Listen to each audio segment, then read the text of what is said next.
আজ এই মুহূর্তে দাঁড়িয়ে বহু চাকরি প্রার্থী তাদের দাবি একটাই, একদিকে স্বচ্ছ নিয়োগ হোক এবং এই প্রশ্নপত্র ফাঁস এই জিনিস বন্ধ হোক, এই কারবার বন্ধ হোক। এই দাবিতে তারা পথে নেমেছেন। শিয়ালদা থেকে ধর্মতলা পর্যন্ত পথে নেমেছেন চাকরি প্রার্থীরা। আমাদের সঙ্গে সেই চাকরি প্রার্থীদের মিছিল থেকে রয়েছেন আমাদের প্রতিনিধি রুমকি সরাসরি। রুমকি, আমরা দেখতে পাচ্ছি প্রচুর মানুষ হাতে ফেস্টুন ব্যানার নিয়ে তারা চাকরির দাবিতে পথে নেমেছেন। তাদের কি কি দাবি?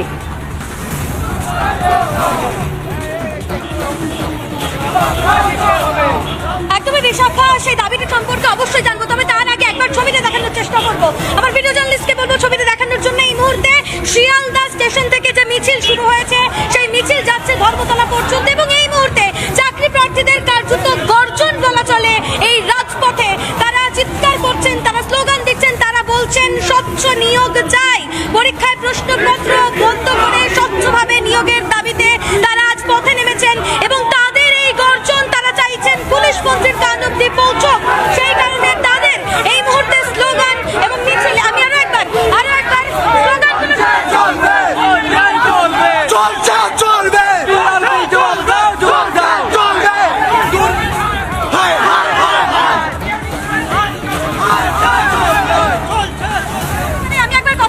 চেষ্টা করবো। দাদা, কি নিয়ে আজকের এই মিছিল? 1 বছর হয়ে গেছে জেল পুলিশের নোটিফিকেশন হয়েছে, কলকাতা পুলিশ, ওয়েস্ট বেঙ্গল পুলিশের নোটিফিকেশন হয়েছে, লেডি কনস্টেবল, এসআই সমস্ত পদের নোটিফিকেশন হয়েছে, কিন্তু পরীক্ষা হচ্ছে না। পরীক্ষা হওয়ার সম্ভাবনা থাকলে চারিদিকে প্রশ্ন ফাঁস, প্রশ্ন বিক্রি, এই অসাধু চক্র ঘুরে বেড়াচ্ছে।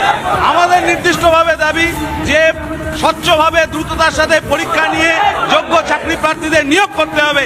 তার জন্য সমস্ত ছেলেমেয়েরা রাস্তায় নেমেছে। হাজার হাজার চাকরি নোটিফিকেশন হচ্ছে কিন্তু নিয়োগ হচ্ছে না। আমাদের স্বচ্ছ নিয়োগ, আমরা চাই স্বচ্ছ নিয়োগ, দুর্নীতিমুক্ত চাকরি, যেখানে কোনো নিয়োগে কোনো দুর্নীতি থাকবে না।